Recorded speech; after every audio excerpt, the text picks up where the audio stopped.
de Vingegaard. Pogacar peut pas y aller. Christophe Laporte. Wout van Aert qui part maintenant avec Jonas Vingegaard. Attaque de Marlou.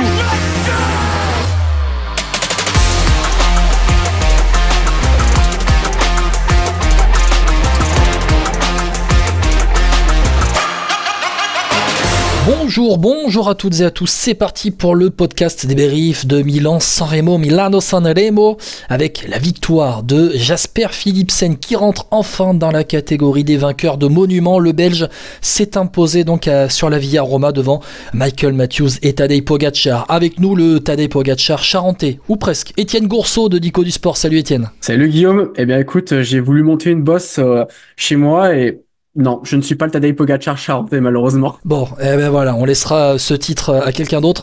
En tout cas, Étienne, je te remercie d'être avec moi sur ce podcast. Donc, on va parler pendant une bonne demi-heure de ce Milan-San Remo. Alors, recontextualisation habituelle. On enregistre ce podcast, le mardi soir après Milan-San Remo, jour où Tadej Pogacar a mis une danse à tout le monde, à Valter 2000, sur le Tour de Catalogne. Donc, ce mardi, il a mis 1,35 à Mikel Landa. Très rapidement. Bon, il y a un monde d'écart entre Pogacar et les autres, ça on le savait. Je voudrais juste qu'on fasse une bonne minute sur Lenny Martinez, Étienne. Et Lenny Martinez qui prend une très bonne 5e place, je trouve, aujourd'hui, à seulement 20 secondes de Landa et de Vlasov. Il termine pratiquement dans la roue de Joao Almeida. Confirmation que Lenny Martinez, c'est pas mal. C'est tout simplement sa meilleure place en World Tour dans une étape de montagne. Donc voilà, je pense que ça situe le contexte. Il s'améliore par rapport à l'année dernière et en plus avec une concurrence qui est pas forcément, qui est à peu près du même niveau que l'année dernière. Là où d'autres qui ont participé au Tour de Catalogne et qui étaient à peu près au même niveau que le français ne sont pas forcément au même niveau actuellement. Et l'an dernier à Valter 2000, Lenny Martinez, j'ai retrouvé son classement, il avait fait 14e à 53 secondes du trio Ciccone, Roglic et Evenepoel. Il y avait Kian Wieselbroek qui était déjà là, qui lui avait terminé à 15 secondes à l'époque. Et si on prend le classement d'aujourd'hui, donc Lenny Martinez, bon, il termine à 1,23 1,43, voilà, parce qu'une 44 c'est Harper, une 43 de Tadej Pogacar, mais il termine seulement à 20 secondes d'un Landa. Et puis Wieselbroek, à titre de comparaison, il termine à 1 minute derrière Lenny Martinez à la 23e place. Donc on va suivre Lenny Martinez avec, on en parlera aussi dans les prochaines semaines, toutes les rumeurs qui bruissent autour de lui. Est-ce qu'il va poursuivre à la Groupama FDJ? Est-ce qu'il va partir à la Bahreïn Victorious? Il y a un bon petit papier notamment d'Arnaud Souk sur rmcsport.fr, je vous invite à le lire. Arnaud Souk qui détaille un petit peu que les Groupama FDJ, ils n'ont pas abandonné le fait de garder Lenny Martinez, mais qui sont en train de voir avec les sponsors pour voir s'ils peuvent augmenter le budget de l'équipe. Pourquoi? Parce que Étienne, on sait très bien qu'à l'étranger, lorsque les coureurs sont recrutés, ils deviennent des travailleurs indépendants qui ne sont pas soumis aux charges, que les équipes ne sont pas soumises aux charges, et donc que les salaires augmente forcément puisqu'il n'y a pas de charge à payer. C'est ça, et puis c'est vrai que ça creuse un fossé par rapport aux équipes françaises qui sont soumises à des charges énormes. Alors ça a un effet positif pour l'économie, mais ça c'est pas vraiment le débat. On l'a vu pendant le Covid aussi, les coureurs étaient protégés pendant le Covid, alors que les coureurs qui courent à l'étranger, eux n'avaient pas de protection, ils étaient tout simplement sans rien. Voilà, donc il y a du pour, il y a du contre, comme dans beaucoup de choses. Concernant la Groupama FDJ, ça devient problématique parce que Lenny Martinez, c'est pas le seul qui a annoncé partant. J'ai vu tout à l'heure une rumeur, enfin c'est plus qu'une rumeur, qui annonce Lohan Spiti à la Bora. Et là, ça commence à faire beaucoup de jeunes qui seront en migration vers d'autres équipes. La FDJ qui, après la retraite de Thibaut Pinot, avait misé sur la jeunesse. Si le projet ne tient qu'un an, ça va commencer à être vraiment très compliqué. Alors, on en parlera dans un prochain podcast, notamment avec François Pierre et pourquoi pas avec toi, Étienne. Moi, je pense que ça pose une question, c'est qu'est-ce qu'on fait de David Gaudu? Apparemment, David Gaudu, et c'est notamment une info qu'il y a dans l'article d'RMC Sport, c'est que certes, il est en fin de contrat en fin de saison prochaine, mais qu'apparemment, il a une clause dans son contrat pour partir libre en fin de saison, là, 2024. Donc, il y a peut-être, quand on voit ce que peut faire un Lenny Martinez déjà au niveau World Tour, un Romain Grégoire, un Laurent Spiti, on a vu sur Paris-Nice, et malheureusement le plafond de verre qui semble-t-il a atteint David Gaudu sur la grande boucle il y a 2 ans, sur les monuments. C'est un bon coureur, mais peut-être qu'il y a plus de potentiel chez Lenny Martinez et les petits sur qui ils ont misé sur la Conti, qui sont arrivés dans la World Tour. Donc maintenant, on va falloir faire des choix pour Marc Madio. Et peut-être que le successeur de Thibaut Pinot n'est pas David Gaudu, mais sera plus Lenny Martinez. Donc ça, on sera attentif. Lenny Martinez, qu'on essaiera de réinviter d'ailleurs dans Vélo Podcast, on l'avait déjà eu d'ailleurs. Tout à fait. Je vous invite, cliquez Lenny Martinez, Romain Grégoire, Vélo Podcast. Il y a une interview qui date d'il y a 3 ans. Je suis retombé dessus hier soir pour tout te dire, Étienne. On va passer à Milan-San Remo après, où ils étaient invités tous les deux après avoir été champion d'Europe pour Romain Grégoire, et Lenny Martinez avait fait 3e du championnat d'Europe, les deux sur le podium. Ils étaient juniors encore à l'époque, t'imagines? Le temps passe vraiment vite. Oh, putain, on se fait vieux déjà. Bon.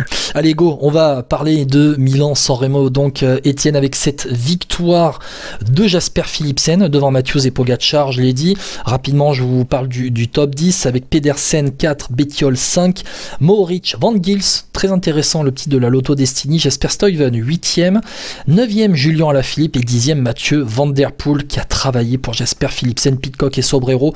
Il était dans le groupe des favoris, termine 11 et 12. Bon, plusieurs thématiques sur ce Milan-San Remo déjà. De manière plus générale, c'était une sacrée course quand même. On le sait, Milan-San Remo, on s'embête pendant 5-6 heures. Et puis par contre, quand on rentre, quand on arrive dans les capis, qu'on arrive à la Cipressa, là, on boucle la ceinture et puis on s'accroche devant la télé, quoi. Et on s'accroche derrière les UAE qui ont mis en route dès le premier capi. Alors, oui, ça va être une thématique.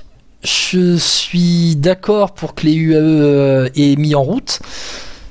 Bon, on verra, parce que pour moi, ils n'ont pas fait le taf à fond, et c'est une défaite des UAE plus qu'une victoire de Jasper Philipsen, même si forcément, il ne faut pas enlever à Jasper Philipsen ce qu'il a fait, et notamment suivre le rythme impressionnant dans le Poggio. Mais de manière plus générale, c'est vrai qu'on a vu des tentatives des UAE dans les capis, dans la Cipressa. Ensuite, le groupe était assez écrémé, et entre la Cipressa et le Poggio, je ne vais pas dire qu'il y a eu une pause, mais un petit temps de latence qui a permis notamment à Baïs de ressortir. D'ailleurs intéressant, les Polti Cometa, les anciens Eolo Cometa, l'équipe de, si je me trompe pas, Ivan Basso et Alberto Contador, il me semble, les deux, qui étaient 3 donc dans l'échappée de ce Milan-San Remo, et puis le Poggio avec donc ce rythme effréné jusqu'à l'attaque de Tadej Pogačar qui a été maîtrisé par Mathieu Van Der Poel. On va commencer sur ça, sur finalement Tadej Pogačar qui a tenté ce qu'il avait à tenter, mais en fait Pogačar, il a été un petit peu, et je crois que c'est Nicolas Fritsch d'Eurosport qui en a parlé dans le débrief après course, il a été délaissé par son équipe, et je suis assez d'accord avec ça. T'en penses quoi, toi? Alors si on veut revenir sur la prestation globale du AE, alors on a l'habitude de pas être trop d'accord, mais là on va être 100% d'accord. Il est clair qu'il y a eu une vraie défaillance collective de la part de cette équipe, là où Pogačar a été au niveau qu'on attendait de lui. En fait, je suis assez interpellé par la composition d'équipe a posteriori. Alors, c'est toujours facile de parler après la course, mais je pense qu'il a manqué un gros rouleur grimpeur. Et le nom qui me vient à l'esprit, c'est Michael Bjerg. Quand on voit la capacité qu'il a à rouler, à grimper, et surtout à aller loin dans l'effort, on a vu sur l'UAE, lors d'une des 2 montées, je crois que c'était Jebel Afet, il s'est saigné pour ses leaders, il a été au bout du bout. Je pense que c'est un mec qui aurait eu le profil pour vraiment faire le truc en plus qui aurait mis plus de monde en difficulté. Là, finalement, au-delà de ça, ok, il y a eu écrémage, mais il y avait beaucoup trop de monde pour espérer quelque chose. Et surtout, les leaders et les sprinters étaient pas assez entamés. Un Pedersen, un Matthews, surtout un Philipsen, ils étaient là facile surtout. C'est ça qu'il faut dire, ils étaient vraiment faciles. Parce que finalement, la seule tactique possible pour UAE et pour Tadej Pogačar pour remporter un Milan-San Remo, quand t'as un Mathieu Van Der Poel au départ, c'est d'envoyer à 60 bandes de l'arrivée dans tous les petits faux plats, dans tous les capis, dans la Cipressa et dans le Poggio, c'est d'envoyer un rythme effréné en fait. C'est la seule tactique possible, parce qu'on l'a vu au jump, Van Der Poel, il maîtrise Tadej Pogačar. On l'a vu sur la première attaque de Pogačar. J'ai trouvé très intelligent d'ailleurs Pogačar, une vraie intelligence de course, quand il a vu qu'il n'a pas fait la différence, à se replacer, à se mettre, en laissant revenir les autres derrière, à se mettre en queue de groupe pour ensuite changer de côté sur la route et ne pas se mettre du même côté que Mathieu Van Der Poel pour repartir ensuite et y coller une deuxième attaque. Finalement, une séquence de fractionnés de Pogacar, et c'est l'un des seuls moyens pour lui de tenter. Et puis on a vu Mathieu Van Der Poel, il avait quoi? Il avait 100 mètres de retard, il s'est mis sur ses pédales en haut du Poggio, à l'ancienne cabine téléphonique qui n'est plus. Du coup, Van Der Poel était déjà dans la route Pogacar, et c'était pas dans la descente que Pogacar allait détrôner, allait décramponner Mathieu Van Der Poel. Il y a eu aussi là, de la part de Mathieu Van Der Poel, une vraie force qu'il a montré, quoi. C'est impressionnant parce que l'année dernière, Pogacar, il ne le sort jamais de la roue et il se fait contrer. Là, franchement, quand Pogacar démarre et qu'il prend ses 50 mètres, on dit tout le temps qu'en cyclisme, c'est le plus dur de prendre les 50 premiers mètres en plus. C'est ça qui est assez impressionnant. À ce moment-là, je me dis, c'est plié, Van Der Poel, il s'est fait surprendre, c'est fini. Il revient. Et alors, on a toujours l'habitude de dire Pogacar, il court avec des cadets. Mais là, le cadet, c'était vraiment Tadej Pogacar pour le coup. C'était incroyable. Il est revenu avec une facilité déconcertante. Ouais. Et c'est là que tu vois que Mathieu Van Der Poel, premier jour de course en 2024. Ouais. C'est vrai. Il avait la patte. L'année dernière, c'est Van Der Poel qui a décramponné Tadej Pogacar au même endroit que Tadej Pogacar a tenté sa deuxième attaque cette année, sur les derniers décimètres de ce podio. Au-delà de ça, je regarde la composition d'équipe des UAE. Avec Pogacar, il y avait Alessandro Covi, Isaac Del Toro, Marc Hirschi, Domen Novak, Diego Ulissi, Tim Wellens.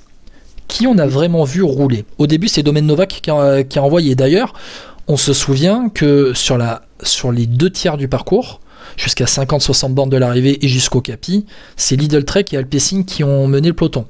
2, avec Jacopo Mosca, et chez les Alpecin, je sais plus qui a roulé à l'avant. Peut-être un Gianni Vermeersch, il me semble, ou un Xandro Meurice, à voir. Mais au-delà de ça, qui a roulé? Domen Novak qui a envoyé en premier. Tu me dis ce que t'en penses, Étienne. Après, on a vu qui? Del Toro dans le Cipressa, Del Toro. un travail intéressant à mon sens, mais lâché, qui est revenu, qui a retravaillé et qui s'est fait relâcher. Alessandro Covi, il me semble. Même pas sûr. Je me demande si c'est pas Wellens qui prend qui prend le. C'est Wellens à la fin. Je crois que c'est Wellens. Non, mais dès la Cipressa, il me semble que Wellens il envoie aussi. Donc c'est sur le sommet. Mais t'as vu Marc Hirschi, tu l'as vu toi? Il a tout de suite été en queue de peloton et lâché. Et puis le problème de Del Toro, c'est que Diego Ulissi, tu l'as vu un petit peu? Non. Même pas? Non, j'ai pas le souvenir d'avoir vu un. C'est Marc Hirschi qui aurait dû avoir ce rôle dans le Poggio de faire tout péter pour Pogacar notamment. Et puis le problème d'avoir misé sur un Del Toro, c'est un jeune qui est prometteur, mais le problème c'est qu'on lui a demandé de se mettre en route.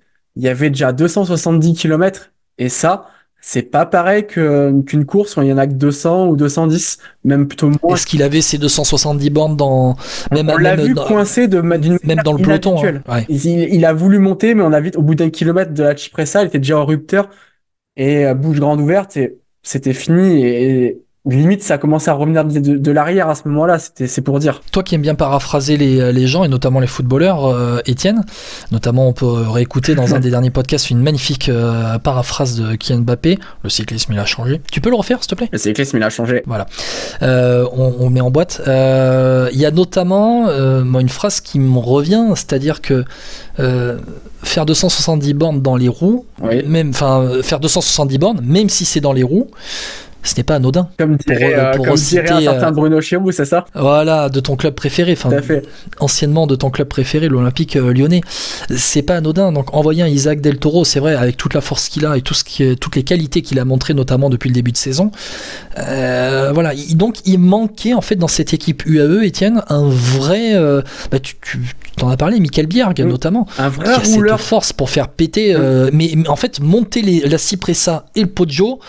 Mais comme si tu montais, je sais pas, le début d'un col du Tour de France, en fait. Ouais, comme c'est très bien le faire parfois la Jumbo-Visma d'ailleurs sur les cols du Tour de France où ça embraye à fond. Et d'ailleurs, notamment sur le Poggio, je te coupe avec ça, je te rends la parole juste tout de suite. Il y a de nombreuses relances, donc il y avait de quoi faire, il y avait de quoi user en fait. Mais un Tim Wellens fait vraiment une bonne montée et il se met vraiment à la planche. Mais le problème, c'est comme on a dit tout à l'heure, le travail n'avait pas été fait avant et du coup, on s'est retrouvé dans une situation où finalement, même si Pogacar il part avec Van Der Poel dans la roue, on s'aperçoit qu'un Mats Pedersen il est 30 mètres derrière, que encore une fois, Jasper Philipsen il bascule aussi dans le bon groupe. Donc ça veut dire que c'est la preuve que ça n'avait pas été assez usant à ce moment-là. Et que Timo Ehlens a peut-être été en tête trop tôt. Trop tôt, ouais. Et qu'il manquait peut-être encore quelqu'un sur le plat, on va reciter Michael Bjerg, mais quelqu'un capable de faire la transition au taquet aussi. Parce que finalement, ça roule pas entre la Cipressa et le Poggio, tout le monde revient. Et ça permet aux autres de reprendre un peu d'énergie. Et même pire que ça permet par exemple à un Jonathan Milan qui est lâché de faire un peu de travail. Alors c'est peut-être anodin, il roule 2 bornes à bloc, mais il permet de placer Pedersen de façon idéale dans le Poggio. Et peut-être que s'il n'y a pas Jonathan Milan qui revient, Pedersen, peut-être qu'il aborde le Poggio 15-20e au lieu d'être 5-6e. Et c'est pas la même chose pour le Danois aussi. Et d'ailleurs, ça me fait penser ce que tu dis au pied de la Cipressa. On revient un peu en arrière, avant la Cipressa, au pied de la Cipressa. On a vu les capis monter très rapidement. Les UAE, ils sont où? C'est les IF qui abordent en tête la Cipressa, il me semble. Et IF et Ineos aussi, je crois d'ailleurs. Ouais, les UAE, ils sont même pas dans les 20 premiers. Et la Cipressa, au début, c'est pareil, hein. Et sur le premier kilomètre, d'ailleurs, j'ai dit Del Toro s'engage, mais c'est le premier kilomètre de la Cipressa, il se passe rien. Il faut attendre. Et le temps que les UAE remontent, tu les vois à gauche, à droite. Et je crois que c'est là que Covey, notamment, prend un gros relais et après explose après même pas 1 kilomètre au pied de la Cipressa. Et c'est là que tu vois les UAE remonter à gauche, à droite en mode on est un peu en retard. Excusez-moi, la fête a commencé, tu vois. Et donc, on va clôturer sur ça parce que c'est vrai que pour Pogačar, il manquait une équipe un peu plus forte autour de lui, et ce qui nous emmène au sommet du Poggio, et là on va faire la transition vers les Alpecin de Koenig, où un Mathieu Van Der Poel a maîtrisé Tadej Pogačar, que Jasper Philipsen était très bien derrière, et donc que Mathieu Van Der Poel a maîtrisé Pogačar sur le sommet du Poggio, dans la descente. Pogačar, il s'est pas livré, il y a eu un faux rythme, ce qui a peut-être permis à Jasper Philipsen de rentrer aussi, parce qu'il y avait quoi, une dizaine de secondes à peine de retard pour Philipsen au sommet dans un second groupe derrière. Guillaume, tu dis que Van Der Poel a maîtrisé le Pogačar. Moi, je trouve qu'il a carrément maîtrisé les événements. De facto, il a tout maîtrisé. Mais ça, c'est plus bas. Pour moi, c'est plus bas. Parce qu'il a maîtrisé Pogačar en haut de la descente. Quand Mohoric a tenté, là on était plus en bas de la descente, et c'est vrai qu'à mon avis, ça devait grisiller, puis petit à petit, il devait entendre Philipsen un peu mieux dans l'oreillette, en mode, il se rapproche, je me rapproche, donc t'inquiète pas, je suis là derrière, tu peux rouler, j'ai les bonnes jambes, c'est ce qu'il a dit d'ailleurs Van Der Poel après l'arrivée, et j'ai entendu Philipsen dans l'oreillette. Et en bas du Poggio, il y a quoi? Il y a 3 bornes, il me semble, en bas du Poggio. Van Der Poel s'est mis à la planche, il a contrôlé tout le monde, il a contrôlé Mohoric, il a contrôlé Sobrero, il me semble, qui a attaqué, Matteo Sobrero. Pidcock qui a attaqué aussi dans le final. Pidcock, et c'est l'attaque de Pidcock qui d'ailleurs crée peut-être un petit doute, et c'est là que Van Der Poel a lâché un dernier relais après la flamme rouge pour revenir un petit peu sur Pidcock, et quand le sprint s'est lancé, après derrière on a vu notamment Michael Matthews, mais c'est vrai que pour revenir à Mathieu Van Der Poel, c'est un cadeau en fait du leader à un co-leader en fait, c'est un peu ça. On a repris les mêmes rôles que sur le Tour de France, Van Der Poel emmène, Philipsen conclut.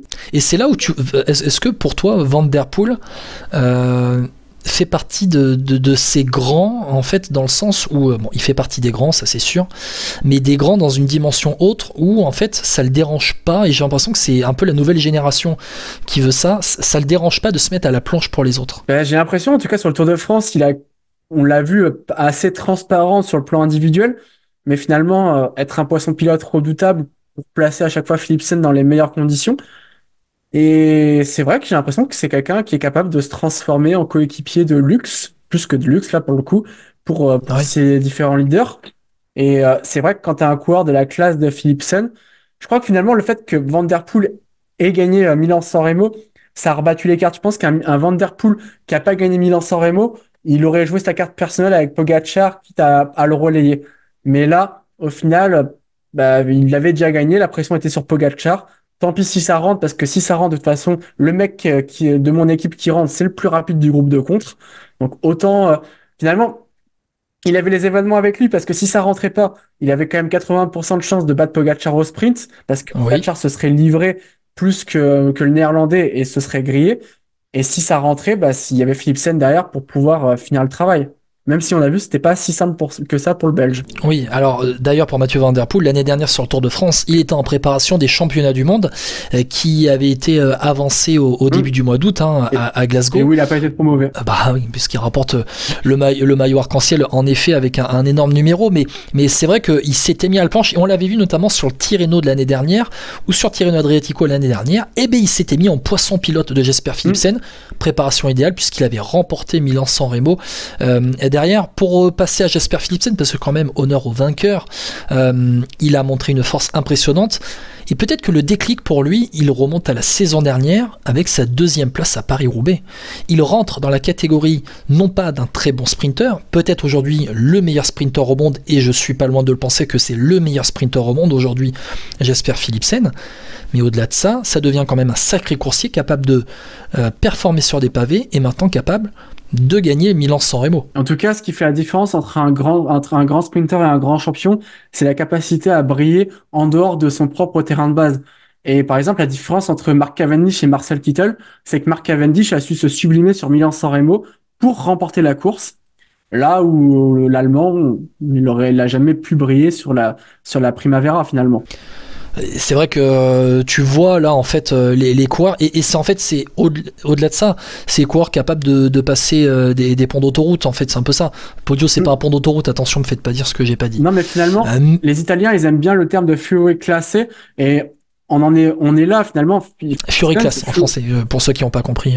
Les Italiens, enfin Jesper Philipsen, il est rentré dans cette catégorie maintenant, il n'y a plus aucun doute là-dessus. Aujourd'hui, juste tu mets qui toi au niveau de Jesper Philipsen dans les sprints? C'est compliqué comme question parce que 3-2 1 étoile. 3 étoiles Jesper Philipsen, tu mets qui avec lui? L'année dernière, personne.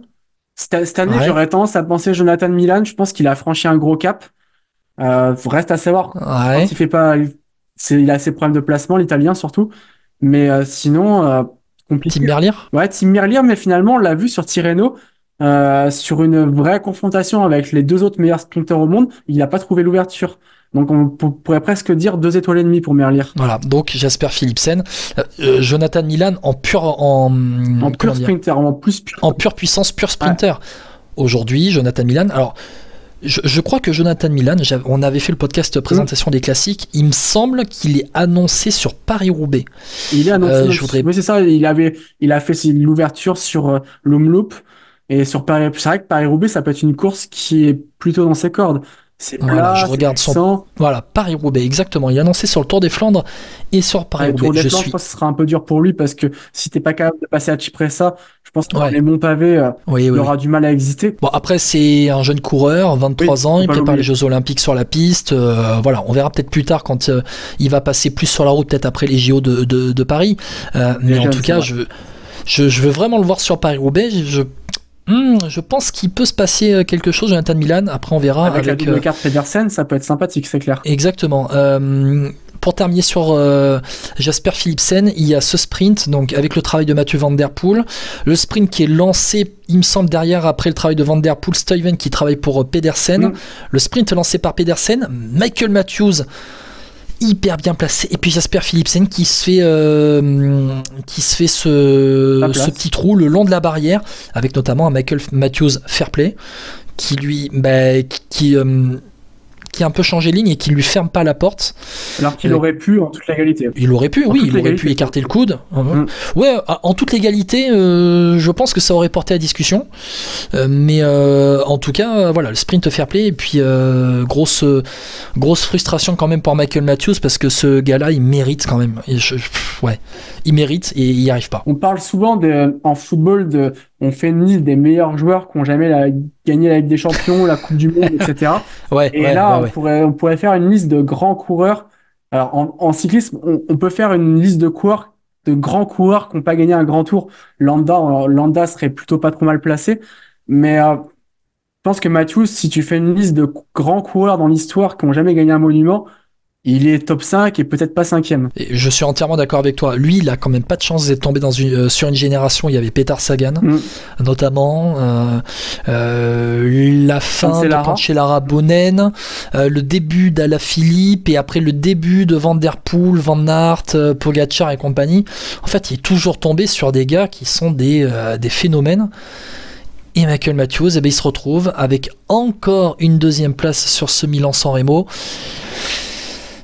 C'est quand même malheureux. Je regarde un peu les résultats qu'il a pu faire. C'est vrai qu'il remporte le classement par points du Tour de France en 2017, mais parmi ses grandes victoires, 4 étapes du Tour de France, le Grand Prix de Montréal en 2018, 3 étapes du Tour d'Espagne, la Bretagne Classique en 2020, 3 étapes du Tour d'Italie, donc vainqueur d'étapes sur les 3 grands tours, ça classe un homme, mais il n'y a pas de monument, il n'y a pas de Milan-San Remo. D'un autre côté, c'est vrai que c'est un manque, mais quand on voit un Wout van Aert qui a maintenant 30 ans et qui en a gagné qu'un seul, tu te dis finalement Matthews quand on gagne pas, c'est pas non plus une hérésie. Je vous invite d'ailleurs à écouter le dernier podcast présentation des classiques, avec notamment dans la partie flandrienne un grand bloc sur les Visma Lease the Bike et Wout van Aert.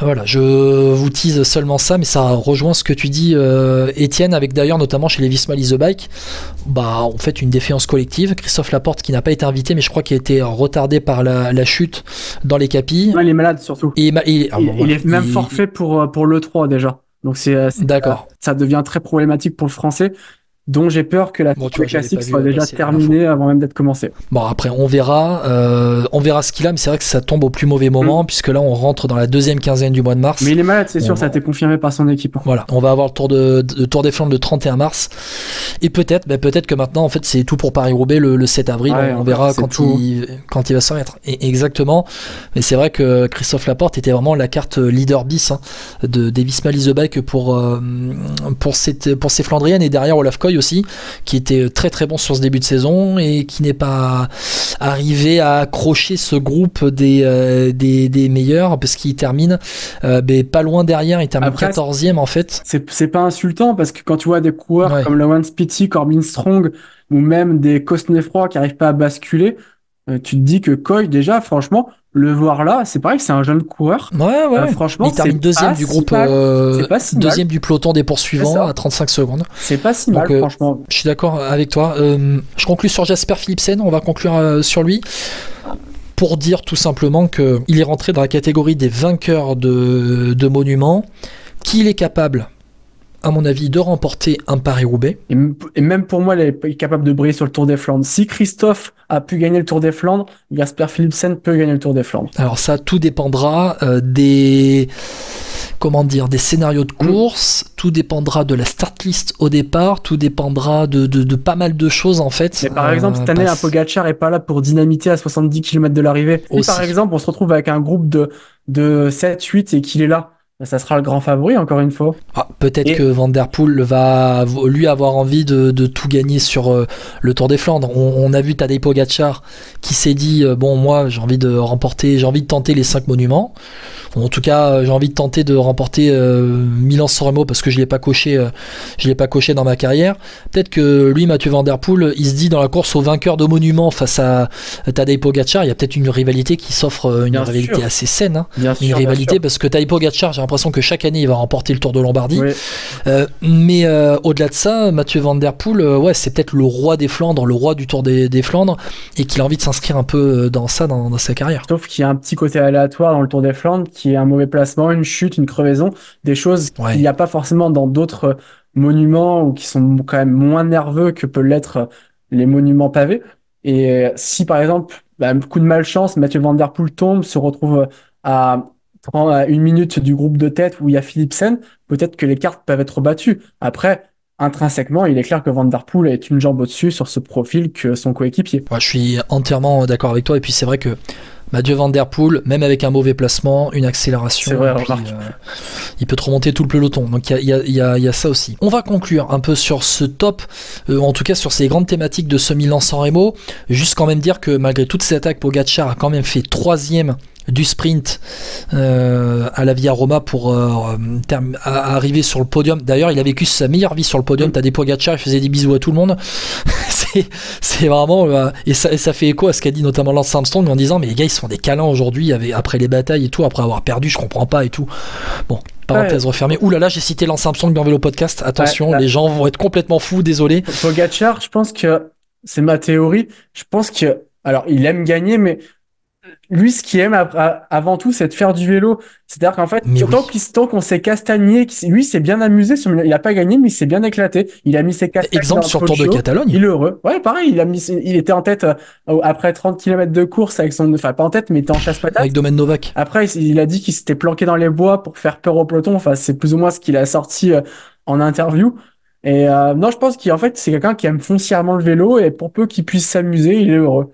Qu'il gagne, le gagner, c'est un plus, mais s'il gagne pas, tant qu'il s'est bien amusé, il me fait penser à Sagan sur ça. Je sais pas si tu te souviens, Ouais. Sagan, il disait qu'il se faisait chier en fait dans le peloton. Désolé, j'utilise un gros mot, mais Oui, c'était ce t'inquiète. qu'il avait plus ou moins dit. Et je pense que Pogacar, il est pareil. Je pense qu'il s'emmerde en fait quand ça roule pas.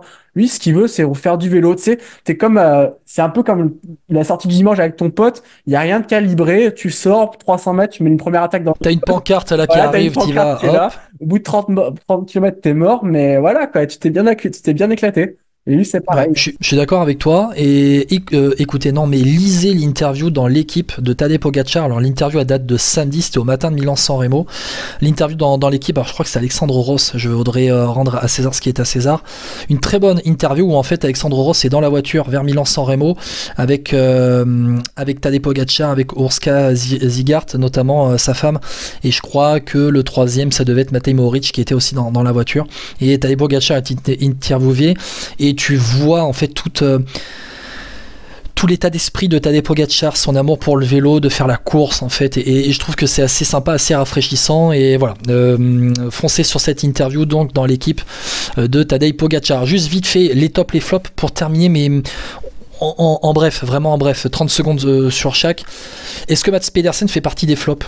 Il termine quatrième, il est pas sur le podium, on l'attendait dans la catégorie de vainqueur de monument. Je dirais que c'est neutre. Parce que flop, c'est brutal. Ouais, Mais en fait, je pense il déception. fait l'erreur de vouloir boucher tout seul dans le Poggio. Et peut-être que si on lui avait donné 2 ou 3 relais à ce moment-là, il aurait pu. Je pense il manquait de fraîcheur. Il a voulu envoyer un sprint et quand il s'est dressé sur les pédales, il n'y avait plus rien dans les jambes. Donc Ouais. c'est sur ça que c'est difficile de dire que c'est un flop parce que il a vraiment donné tout ce qu'il avait. Il a pas, le garçon n'a pas fait vraiment de grossières erreurs. Il était bien placé dans le Cipressa, bien placé dans le Poggio. Après, c'est les jambes qui parlent. C'est pour ça que je trouve que c'est dur de dire flop. Mais évidemment, ça reste une déception quand même. Ouais, je suis d'accord avec toi. Alors, flop, top flop, c'est un peu résumé à chaque fois. Mm.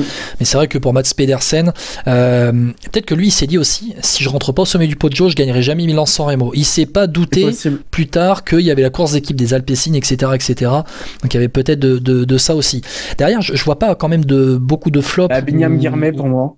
ou de 27e, déception. vraiment, c'est dur, hein. Mais pour moi, je le classe même pas dans les flops parce que, mis à part sa saison il y a 2 ans maintenant, Binyam Girmay, il arrive pas à passer le cap, Ouais, c'est vrai.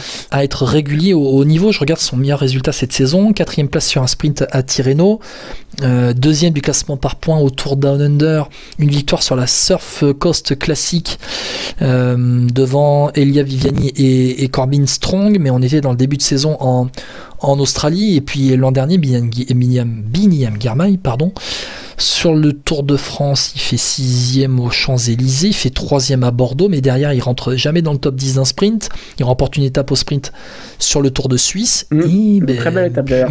il gagne une étape du Tour de la Communauté de Valence début février, mais mis à part ça, Après, je remonte un peu le classement. Enfin, il est jeune, hein, 23 ans, attention, Ouais. Binyam Girmay, 23 Je ans. redescends un peu le classement. Je vois un Soren Warenschold qui est quand même qui a Ouais. c'est quelqu'un qui était pas si mal qui a un profil un peu on peut dire un peu à la Christophe Prime, quelqu'un qui sprinte bien et qui est pas si mauvais que ça dans les bosses. Là, il a pas existé. Malgré tout, Corbin Strong, ça aurait pas été une hérésie de le voir passer quand tu vois un Sobrero ou un Steven ou même un, un Philipsen passer, tu te dis que Corbin Strong, qui est plutôt Ouais, mais dans 300 de bornes. profil, et ben, il bascule dans le deuxième groupe. Et finalement, bah, c'est un poil décevant de sa part. Il n'y a pas de giga flop, je trouve, parce que la porte, Je suis d'accord avec il n'y a toi. pas de giga flop, ouais. Ouais, je suis d'accord avec toi. Et on termine avec ça. Et en Van top, Gils avec Van 7, Gils, c'est intéressant. Bettiol, Mohoric 5, comme hein. d'hab. Bettiol qui confirme sa forme après la victoire dans Milan-Turin. Alaphilippe 9 en 30 secondes. Alaphilippe 9ème, ça rassure un petit peu. 9e avec une crevaison lente pour le sprint. C'est peut-être quelqu'un Ouais. qui, s'il crève pas, bon, il gagne pas, hein, mais Il peut faire aurait top 5. Ouais, voilà, il aurait pu se mettre à la place de soit Mohoric, soit Bettiol, ça aurait pas été déconnant. Bah, c'est quand même la première fois depuis combien de temps? Depuis Liège-Bastogne Un an et demi. 2021 qu'on le voit dans un final de classique comme ça? À part ses champions du monde, ouais. Depuis son titre de champion du monde, en fait. Depuis son titre de champion du monde, c'est la première fois qu'on voit Alaphilippe dans un final de grande course être capable de jouer quelque chose. Et ça me fait plaisir. Je remonte un petit peu. L'année dernière, il remporte une étape sur le Dauphiné libéré. Ouais, mais c'est pas pareil. Je parle vraiment des monuments mondiaux ou étapes du Tour de France. Voilà, c'est les courses qui comptent dans le cœur des gens et dans un palmarès. Même si donc c'est fin 2021. Ouais, les championnats du monde. Avec sa victoire sur les championnats du monde. Donc intéressant, Julien Alaphilippe qui est annoncé sur les Flandriennes jusqu'au Tour des Flandres avec le Tour d'Italie derrière. Je sais pas s'il a proposé une petite bière à Lefebvre du coup. On verra. On verra. Très intéressant en tout cas. Et voilà, on va suivre ça pour la suite, mais c'est intéressant de voir Julien Alaphilippe à ce niveau-là. Bon voilà, on vient de parler de Milan San Remo, Étienne, en 2 minutes à peine pour dire que il y avait le dimanche chez les femmes le Trofeo Binda avec la victoire d'Elisa Balsamo devant Lotte Kopecky. Les 2 sprinteuses étaient les grandes favorites de cette course. Le rythme dans la dernière boucle, c'est des boucles autour de Citiglio avec des bosses, rythme pas assez fort, notamment des canyons avec Soraya Paladin, avec Peters. On a vu la FD Works tenter avec Niam Fischer-Black qui a attaqué plusieurs fois. À chaque fois a fait des petits trous, mais il en manquait, c'était pas assez dur pour elle. Mais fait une bonne c'est dire qu'elles sont dans une grande forme aussi, parce que Lotte Kopecky, t'as l'impression que Lotte Kopecky, elle se dit, je vais tenter de remporter le Tour de France. Bon, petit à petit, on verra ce que ça va donner. Elle fait 2e au sprint, la championne du monde derrière Elisa Balsamo qui, pour la Lidl-Trek, remporte la 4e victoire de suite pour les Lidl-Trek dans ce Trofeo Binda. Et petit coup de cœur pour Evita Music qui 9e. Une très surprenante 9e place parce qu'elle a un profil quand même plutôt grimpeuse. Alors c'est quelqu'un qui est capable de briller sur Liège, sur la Flèche, elle a déjà fait 5e ou 6e, mais là tu la retrouves avec des costauds devant et ça peut annoncer une très très belle campagne de classique. Elle aussi, on parle de jeunesse, elle est encore assez jeune et ça peut commencer tranquillement à devenir une des très grandes leaders de cette formation FDJ Suez qui ne cesse de progresser au fil des années. D'accord avec toi Étienne, elle a fait 10e au Strade Bianche Femmes, elle vise cette année comme une année de rédemption un petit peu à 24 ans. Evita Music, quelques secondes pour terminer. Étienne, je te remercie beaucoup d'avoir été avec moi. C'est moi qui te remercie pour cette invitation, c'était encore une fois très sympa de pouvoir parler vélo, de la petite reine, toujours intéressant, il se passe beaucoup de choses en ce moment. Et on se régale, c'est le printemps, le soleil arrive, mais qui dit soleil dit début des grandes classiques, peut-être la meilleure période de l'année. Merci Étienne. Merci à toi. Allez, à bientôt dans Vélo Podcast.